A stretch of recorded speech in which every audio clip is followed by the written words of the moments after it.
जिसने बनाया है, जिसने हमको जगत में भेजा है, उसका कोई अपमान करे तो या तो उस स्थान को आप छोड़ करके चले आए, नहीं तो उसका विरोध करें।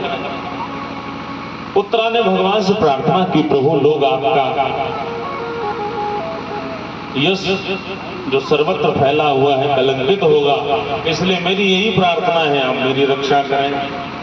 भगवान बोले, देवी अगर यही चाहती हो तो ठीक है। भगवान ने अंगुष्ठ के समान रूप बनाया और अंगुष्ठ के समान रूप बना करके भगवान उत्तरा के गर्भ में प्रवेश कर जाते हैं। भगवान ने अपनी गदा को इतनी कस के घुमाया, इतनी कस के घुमाया, ऐसा लगता था कि कोई चक्र घूम रहा है। जुगोपकुक्षिम गतयात चक्रो, उस गर्भ में चारों ओर भगवान अपनी गदा लेकर के घूमने लगे, दौड़ने लगे। और जो गर्भ में परीक्षित जी महाराज बैठे हुए हैं, जिनका नाम है विष्णुरात। क्या नाम है? विष्णुरात। विष्णुरात नाम है इनका। और परीक्षित जी नन्ही आंखों से भगवान के दर्शन कर रहे हैं। देखिए, जो कथा कहने वाले सुखदेव जी हैं, उन्होंने भी गर्भ में भगवान के दर्शन कर लिए, और जो कथा सुनने वाले राजा परीक्षित जी, उन्होंने गर्भ में ही भगवान के दर्शन कर लिए। जब तक समानता नहीं होती, दोनों में कोई अंतर नहीं है, दोनों में कोई कमी नहीं है, दोनों ही बड़े ही भगवान के भक्त हैं। दोनों ने गर्भ में ही भगवान का आशीर्वाद प्राप्त किया। भगवान ने रक्षा की अश्वत्थामा के शस्त्र से परीक्षित जी की। बालक प्रकट हुआ। जब जन्म हुआ राजा परीक्षित का, पहले तो नाम विष्णुरात था, लेकिन जब जन्म हुआ तो चारों ओर देखे कि जो गर्भ में दिखाई पड़ रहे थे वो यहाँ तो कहीं दिखाई नहीं पड़ रहे हैं, आखिर गए कहाँ? उनके दर्शन क्यों नहीं हो रहे हैं? परितः, परितः माने होता चारों ओर, और तिक्षति माने देखना। परितः तिक्षति सह परीक्षितः, जो चारों ओर परमात्मा की खोज करे उसी को तो परीक्षित कहते हैं। आजकल हम लोग सब लोग कहते हैं भैया परीक्षित जी आ गए, परीक्षित जी आ गए, लेकिन परीक्षित जी का अर्थ क्या? ये भी तो हम समझे कि हमको 7 दिन के लिए जिस स्थान पर बिठाला गया है उस स्थान का महत्व क्या है? तो परीक्षित का अर्थ है माता जी, जो भगवान की खोज करे संसार में वही परीक्षित है।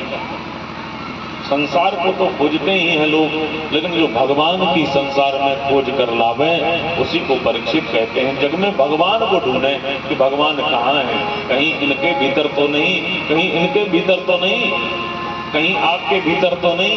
भगवान किसी के हृदय में हो सकते हैं। तुलसी संसार में सबसे मिलिए धाय,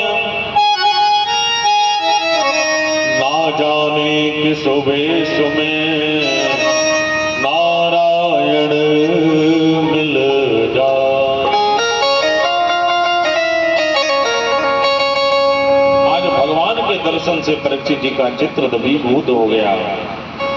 तो भगवान की स्तुति करने कुंती मैया आती हैं। बोले प्रभु आपने तो हमारी पर बड़ी अनुग्रह किया, बड़ी कृपा की। कुंती बुआ कहने लगी भैया क्या कृपा की?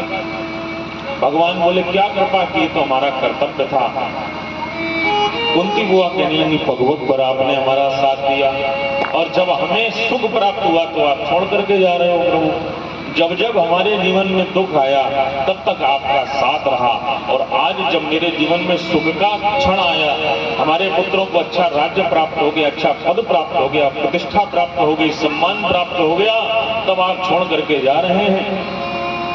भगवान बोले आज हम आपसे कुछ कहना चाहती हैं। कुंती बुआ कहती हैं। भगवान बोले कहो बुआ जी।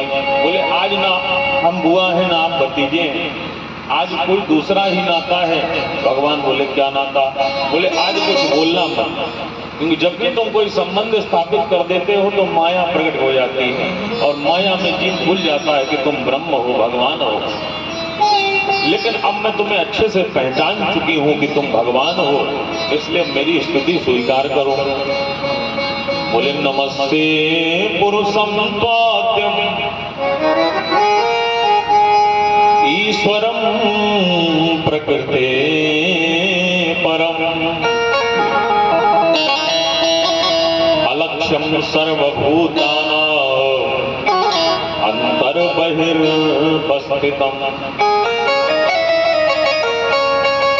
हे प्रभु, आपके चरणों में नमस्कार है, नमस्ते, आपको नमस्कार है। पुरुषम त्वाद्यम, आप कौन है? साक्षात पुरुष है। आप लोग कहेंगे सभी पुरुष हैं, क्या भगवान ही पुरुष है? भगवान परम पुरुष है, हमारे तो पुरुष ही हैं। पुरीष शयनत्वाद, जो पुरियों में शयन करे, जिसका पुरियों में निवास हो, उसको कहते हैं पुरुष। और भगवान का निवास हर जगह है, इसलिए भगवान है परम पुरुष। इसीलिए कहती कुंती भुआ नमस्ते पुरुषम त्वाद्यम ईश्वरम प्रकृते परम। और आप सब जगह विद्यमान है, लेकिन कैसे विद्यमान है? बोले अलक्ष्यम, आप दिखाई नहीं पड़ते हैं। अलक्ष्यम सर्वभूतानाम, सभी प्राणियों में आप विद्यमान हैं, लेकिन अलक्ष्य रूप से विद्यमान है, दिखाई नहीं पड़ते। कैसे? बोले अंतर बहिर्वस्थितम, अंदर भी आप ही हैं और बाहर भी आप ही हैं। सभी प्राणियों में आप ही, अंदर और बाहर आप ही विद्यमान है प्रभु।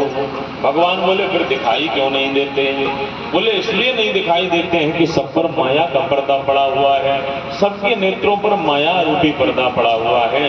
क्योंकि संसार के इन चर्म चक्षुओं से भगवान के दर्शन करना चाहेंगे तो कभी नहीं होंगे। भगवान को देखना है तो हृदय के नेत्र खुले होने चाहिए। हृदय के जिस दिन नेत्र खुल जाएंगे तो भगवान को ढूंढने कहीं नहीं जाना पड़ेगा, वो हृदय में ही दिखाई पड़ते हैं। अलक्ष्यम सर्वभूतानां अंतर्बहिर्वस्थितम्। और बोले माया जवनिका